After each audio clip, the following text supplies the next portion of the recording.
Why isn't there more love for the Sega Master System? What are some of your favorite games for the system? Well, I mean, I think currently there's plenty of love for the Sega Master System. Proportionate love. Yeah, I mean, about a year ago, 2 years ago, it kind of became the trendy alternate system to collect for, and then after about a year, it died down. But there are, I mean, why wasn't there more love? Because no one fucking had it as a kid. Not in North America. People say, oh, in Europe some people had it. No one in North America had it. Europe it was popular, and in Brazil it was insanely popular, but in the U.S.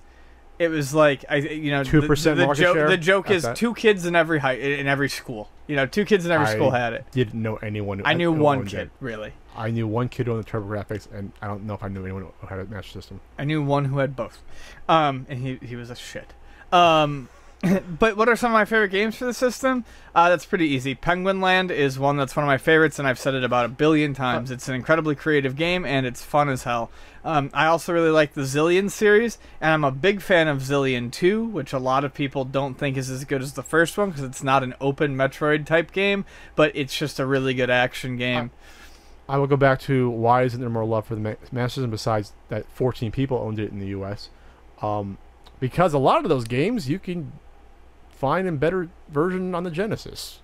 You're not going on the Master System and play Shinobi or Outrun. Sure. Hangover. Hangover. The Hangover series of Master System Those games. were the best. Someone please Photoshop that with Ian on it. The Hangover Sega Master System game with Ian's face. Oh, God. Just get the right font, please. I'll be picky about that. So, yeah. So, those games... I mean, hell, I love Rust on the Master System. Yeah. It wasn't on the Genesis.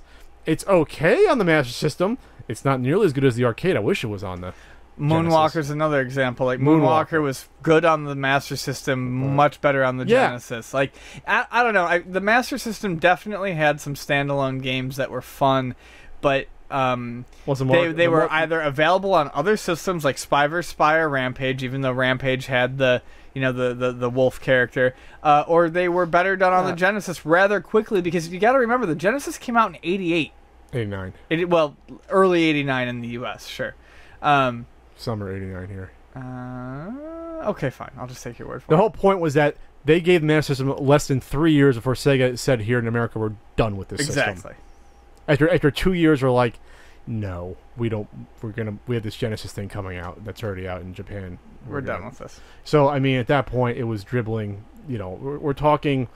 a 2.5 year lifespan before the new system. 3 years, that's really bad. So the only reason I bought it, I don't know if Toy Story was even carrying him anymore, but Kitty City, the lovable Kitty City, was still carrying him. So when I only had Rampage. Rampage was fun on the Master System. That's a good port of it. Yeah. I thought I might have reviewed that for Christmas last year as Pat the NES Punk, the character. Check out that Christmas video. It's fun. Frank's in there. So is Ian. I am. You don't remember filming that? No. Before Christmas? Mm-mm. Remember you were cleaning the cartridge and you materialized in the room? Oh, right. Sure. Got it. That was fun times. Okay. Yeah. That was your best shoot ever because it only took like 15 minutes. I'll believe you. Actually, we had to reshoot it because the sound wasn't on for it. Didn't we? Oh, yeah. And I felt horrible because for the one time where it was actually quick, we had to redo everything. It was supposed to be like 20 minutes. It ended up taking like 45. It wasn't 45. It was like a half hour.